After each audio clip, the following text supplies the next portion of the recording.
What is up, everyone? This is Motutorials here, and today I'm going to show you how to fix a network cable is not properly plugged in or maybe broken error that you may be getting on your Windows 10 or 11 device. So let's get right into this. So outside of actually checking the device itself first, we're going to try it from the computer and see maybe it's just the computer issue, like a software issue happening. So all you need to do is go to your search bar and just type in troubleshoot until you see this troubleshoot settings pop up. In here, click into additional troubleshooters.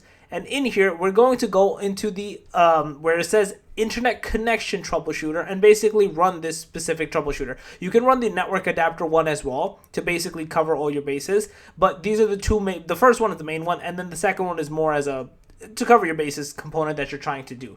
Once you run these two troubleshoots, if this does not fix your issue after, and then obviously restart your computer after you run them, if this doesn't fix your issue, what you want to do next is basically see if your actual Ethernet port is itself, like the network cable, is not damaged or unplugged or plugged, properly. So like unplug it, replug it back in, try with something else like a console maybe that you have and see if it works there, and then kind of go from there. Most likely it's one or the other. Either the plug is like something got moved or something, or it's dusty or debris happened or something, or again you just need to do troubleshooter, go from here, and you should be good to go. So yeah, that's basically it. If you guys are a video, please smash it up. Guys in the channel, make sure to subscribe, click that notification bell, and that Motutorials out. Peace.